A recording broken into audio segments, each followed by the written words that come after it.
Welcome to the Subway ad for $4.99 footlongs. How would you like it? I'll take dramatic movie trailer, please. Here you go. In a world filled with freshly baked bread, an unsuspecting sandwich lover is about to get a foot-long Black Forest ham, cold cut combo, or veggie delight for only $4.99. Subway, make it what you want. Now playing for a limited time only at participating restaurants. Additional charge for extras plus applicable tax. No additional discounts or coupons may be applied.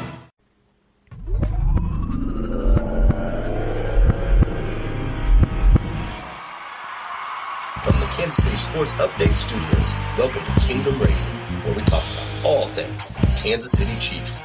Brought to you by Arrowhead Update. Join Chris and Richard on iHeartRadio, Apple Podcasts, Google Podcasts, Spotify, Spreaker, Player FM, CastBox, and all third-party applications. Check us out on Facebook platforms such as Kansas City Sports Update and Arrowhead Update. And if you cannot find us there, Google or search Kingdom Radio and Kansas City Chiefs, and you will find us. Welcome to the Kingdom.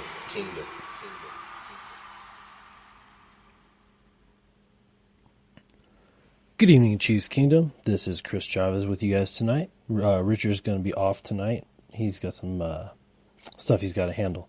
Anyways, I'm going to give you guys a real quick recap of the Kansas City Chiefs Oakland Raiders game, in which Kansas City Chiefs came out victorious 40-9, and the game wasn't even that close, you guys. For those of you guys who ended up missing it, or as most of Chiefs Kingdom ended up having to experience, if you got blacked out in the second half of the game by CBS, the Chiefs ended up pulling that one out rather handedly. So to begin off the game, the Oakland Raiders started out slightly moving the ball. Derek Carr ended up throwing a interception to Tyrann Mathieu at the Kansas City Chiefs 48-yard line. That was returned to the Oakland 47. The Chiefs drove down rather methodically and ended up putting it in on a 3-yard pass from Patrick Mahomes to Darrell Williams, in which it was more of a screen pass, and he ended up just bowling over to the outside of the pylon to get in for the touchdown. On the ensuing kickoff, the Raiders ended up fumbling it. Rashard Fenton caused the fumble when he met the ball carrier, and he just dropped it. Unfortunately for the Chiefs, though, that didn't turn into any points. They ended up going for it on fourth and extremely short. And this is probably one of the few bad calls by Andy Reid on the night. It was just a really bad play call, in which Damian Williams went left of the guard to the Oakland 15, and he just didn't get any yards there. I was kind of expecting something a little bit more creative rather than just straight up the middle, which was not really our strong point in the game, at least not with Darrell Williams. We ended up having a series of punts back and forth between Oakland and Kansas City. And then the Raiders had their own attempt on fourth and 1 at the Kansas City 40-yard line. And again, just Kansas City was able to shut them down, and they weren't able to get get enough yards for the first down. Kansas City then turned around and ran it in for a touchdown, in which Patrick Mahomes from 13 yards out dropped back for a pass, and nobody was open. And he decided to scramble it up, and again, nobody left their marks, and Patrick just pretty much walked in for the touchdown. And then on the following drive, the Raiders again do what Raiders do, and Derek Carr threw an interception to Juan Thornhill, in which he just undercut the route and picked him off and returned the ball 46 yards for a touchdown, which was a beautiful pick six. It was Thornhill's first touchdown of the season, first touchdown as a Chief, first touchdown as a pro, which was fantastic to see. He and Honey Badger really came together over the last couple of weeks and have really put it together. They're talking, they're communicating with the other corners. and definitely paid off for Thornhill in the game last night. Raiders came down and ended up missing a field goal. And if you guys remember seeing I can't remember his first name, but Vanderjack, the kicker for the Indianapolis Colts many years ago, back when Peyton Manning was still the quarterback, he shanked a couple kicks just extremely far right, far left. And this kick by the Oakland Raiders kicker was just about that bad. Carlson would just... I don't know if you could have blindfolded yourself and been spun around 3 times and been told, okay, go kick the ball. I don't think you could have missed it much more than he did. It was an atrocious try. And then Chiefs came down and didn't really do much with the ball. They ended up getting 3 plays out of it, and then they punted it. And then on the tackle of the return, that ended up being the play, or the end of the half, or excuse me, the end of the first quarter. So that was pretty much it. And then coming out of the half, the Chiefs drove down, got a field goal. And again, Oakland's doing absolutely nothing with the ball. And at this point in the game, and I'm sorry, I'm kind of jumping around a little bit here, you guys. I'm sorry. At this point in the game, Derek Carr has completed 1 pass to a wide receiver. I believe it was to Zay Jones.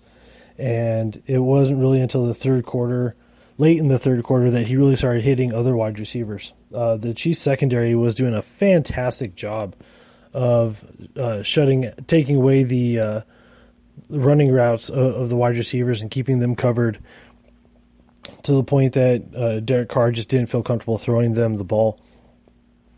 Kansas City ended up getting the ball after Oakland's punt, and they drove down to the Oakland 3-yard line. And this is where Shady ends up taking the run, or taking the ball and running it in for a touchdown. And at this point, the Chiefs are up 31-0, and you've got to be feeling really good about this game, pretty much being in hand, because everything you've seen up until this point it really tells you that the Oakland is just playing dead. Really, they've got nothing to come back at you with.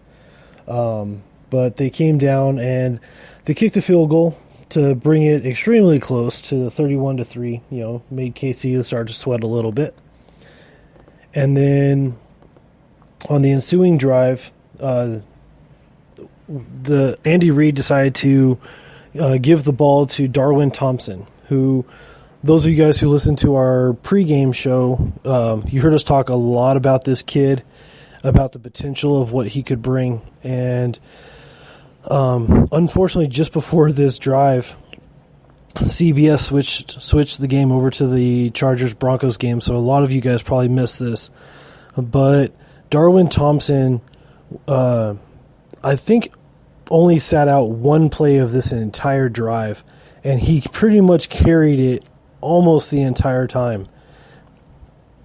And I want to say he ended up having 11 carries on the drive. And you got to see a lot of his potential. We didn't really get to see a lot of him in open space, but his quickness, his strength, his agility was very much on show during this drive. I believe it was his first or second carry of this drive. He ends up leaping a guy, and absolutely just like we saw in preseason, he jumped over a guy to get some extra yards. He was running with power. I don't think I ever saw him actually fall backwards on this entire drive. He was always falling forward, which was fantastic to see. And when the Chiefs were at the Oakland 4-yard line, Darwin ended up getting the call, ran it just off the right guard, and he got hit, and he's being held by his foot. I want to say it was about the 2-yard line, and watching him struggle out of that tackle and push forward was tremendous to see because you got to see his strength and his drive. And if you watch the replay, yeah, you can kind of see an offensive lineman kind of give him a little bit of an extra push or pull into the end zone. But when you look at the physics of it, that was all Darwin. Darwin absolutely pushed through or pushed out of and pushed into the end zone on that one. And it was tremendous to see how the entire team rallied around the kid and celebrated with him for his first touchdown as an NFL pro. And on a side note, just that morning, I think Darwin Thompson had gotten a call from his former running backs coach, who's now an O-line coach back in high school. His head football coach from high school had passed away just that morning, and he had gotten the call. And so whether he wants to admit it or not, I think that he was playing with a lot of emotion in yesterday's game, and definitely showed and paid off for him because he ended up coming out with a touchdown. He also ended up being the Chiefs' leading ball carrier and yard gainer yesterday with 11 carries for 44 yards and the touchdown. On the following possession, the Raiders brought it down, and this was probably their best drive of the entire game for two reasons. One being it's garbage time. The Chiefs are already up 38 to 3 at this point, and we just want to get out of the game with no injuries. Everybody get out healthy, and let's see what we can do. And this is where Carr started to really put together a decent drive, and he ended up throwing for a touchdown to Derek Carrier, and so that brought the Raiders to 40-9. And this is where things get really exciting, more so than it has been already, because already this has been a great game. But on the field goal attempt, K-Pass breaks through the line and blocks the punt. He gets picked up by Charvarius Ward, who runs it back for a 2-point try. And so the Chiefs get 2 free points on this deal, and it's 40-9. Now, this is significant because this is the first time in, and I want to say it's about 30 years, but I could be wrong on the time there, but 30 years since the Raiders have lost back-to-back games by 30 or more points. And, I mean, you think about all of the bad Raider teams over the course of the years, and for them to never have lost by 30 or more points in back-to-back games, that's kind of surprising. But the fact that the Chiefs were able to do this against the Raiders, as well as essentially end their season.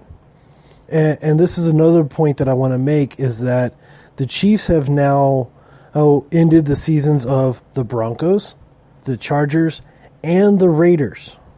Because in order for the Raiders to have any shot of winning the division and making the playoffs, they have to overcome a 3-game deficit, because the Chiefs now hold a 2-game lead over them, as well as the third game, which is the tiebreaker, because we have beaten them twice this season. So we essentially hold a 3-game lead over them for the division. And at 6-6, there's almost no way for them to really get into the wild card. There's a chance, but it's an extremely slim chance. And while we're talking about history, something happened last night for the Kansas City Chiefs that hasn't happened in 45 years, ladies and gentlemen. I'm going to repeat that. 45 years. The Kansas City Chiefs went the entire game without being called for a single penalty. That's right. 45 years worth of games, no penalties called in this game. It's only happened in 2 other games prior to last night. And I was able to hear the announcers end up saying that Andy Reid, Bieniemy, and the coaching staff worked over the entire bye week with these guys on their discipline and not committing stupid penalties. It definitely paid off, and it was great to see these guys really pull it together. So to talk about some standout players that we had, on defense, we had Chris Jones and K-Pass, who both ended up being tied for the team lead in total tackles with 5. Chris Jones and K-Pass both had sacks and both had a tackle and a half for loss. But Chris Jones was absolutely a force up the middle, and he was a one-man wrecking crew really on the defensive line to disrupt Derek Carr and constantly get him looking down as opposed to his wide receivers. K-Pass absolutely doing the exact same thing, being disruptive and getting his opportunities to make Derek Carr adjust his throws. And on the flip side, and this doesn't really show up in the box score at all, but the fact that Derek Carr, through 3 quarters, only completed 1 pass to a wide receiver is a huge testament to the coverage by our secondary. Our corners, our safeties were doing a great job of shutting down the wide receivers. And while we had a great game in the passing game, on the rushing side, I'll give the Raiders this. They had their running game on point yesterday. Josh Jacobs ran for 104 yards. On 17 carries, he had a 6.1 average, and I believe he had 100 yards by the half. And you normally hear that a team has a 100-yard rusher by the half after you expect them to be up. The Raiders didn't even have any points in the first half. And so while, yes, our run game or our run defense still isn't that great, here's the thing, you guys, is that when you can control the run game and shut down the passing game, the opposing team is going to be far less likely to have points on the board or to beat you, especially when you can put up points as quickly as the Chiefs can and the way that we do. And so it was a great game plan for the Chiefs to not necessarily focus in on the run game as much as we have in the past with, let's say, the likes of Minnesota, where we were able to absolutely shut down Dalvin Cook. Our defense is good enough that we can shut these guys down. I just don't think that we have seen a complete defensive domination yet this season.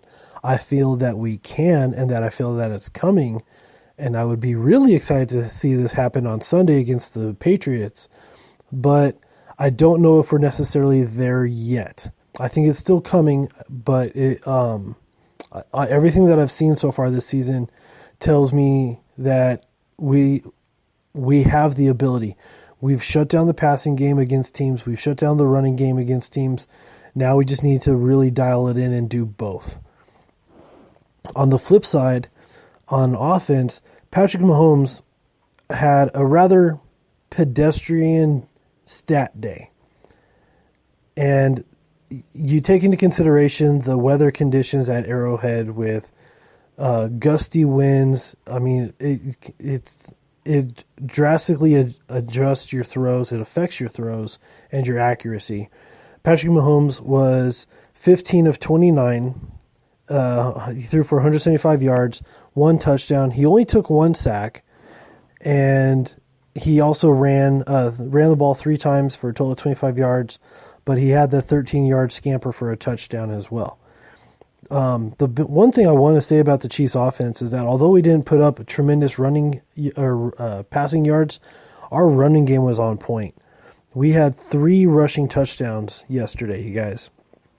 One by LaShawn McCoy, one by Patrick Mahomes, and then another one by Darwin Thompson. And Darwin was absolutely a monster back there. And based on his performance, I'm really hoping that he ends up getting more time and earns some time away from Darrell Williams, hopefully Damian Williams as well. And I'm okay with he and Shady sharing time. Shady is definitely the more experienced back, and going into the home stretch here of the regular season as well as the playoffs, it's going to be very important for us to have that experience on the field. And I think that also working with Shady is going to really help Darwin Thompson to be able to understand the nuances of the position at the professional level. And so with that being said, you guys, in the passing game, we had two guys who had 5 catches each, Travis Kelce and Cheetah, both of them with 5 catches. Kelce outgaining Cheetah with a longer reception of 47 yards. But Cheetah absolutely had the more pivotal catches, I think, would be a good way of putting it. When we needed him to make a catch or make a big play, he made it. Shady had 3 catches for 20 yards. And then Sherman and Darrell Williams each added in another catch. Sammy Watkins kind of had a bad game. He was targeted 3 times, didn't reel in a single catch. And then McCole Hardman and D-Rob weren't even targeted at all in the game. Moving forward, I would really like to see us get all of our receivers back and involved in the running or in the passing game.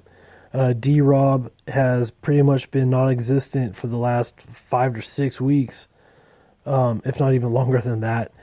And McCole Hardman, he's had flashes. I would like to see more consistency from him.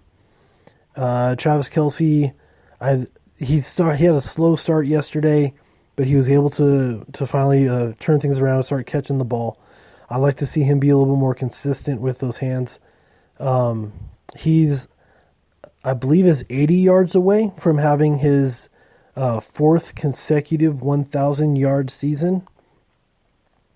No tight end in the history of the NFL has ever had 4 consecutive 1,000-yard seasons. And for Travis Kelce to be 4 games away from being able to meet that mark is huge. And it's definitely a mark that he should be able to meet, barring injury. And definitely looking forward to this next game against New England here on Sunday night. I think it's going to be a huge matchup, a great matchup for us, player-to-player matchup anyways. We saw a great blueprint by the Houston Texans and the Romeo Crennel defense that they have of how to shut down the Patriots. They've been playing a lot of really easy teams, lesser teams, weaker teams this entire season. And when they faced the Ravens exposed them. When they faced the Texans exposed them. When they played the Chiefs on Sunday night, I have every confidence in my body that they are going to expose them even more. That the Patriots are, to one degree or another, very much like the Dallas Cowboys, in which they can't beat teams that are over 500.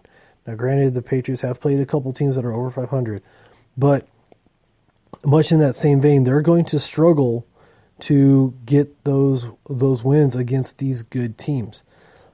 It's nothing against Brady. It's just he doesn't have the help on the outside at wide receiver that he's had in the past. And I think that their offensive line is very much suspect. And watching him struggle to throw to the wide receivers in the game yesterday, especially with Edelman, and I think that if we can copy that same sort of coverage, I think it's going to be tremendous for us to be able to get that win up there in Foxborough and to get one game closer to getting that 2nd seed in the AFC. At this point, I'm okay with not getting the 1st seed. I want to get the 2nd seed. Because if we can get the 2nd seed and take that away from New England either has to come to KC or they have to go to Baltimore. And I'm okay with going if we have to go to Baltimore to get a win. I'm comfortable with that. We've already beat them once this year. We beat them last year. And yeah, they're running high right now because they're playing some really good teams and some really bad weather and blah, blah, blah. We've already beat them once. I've got the confidence that we'll be able to beat them again.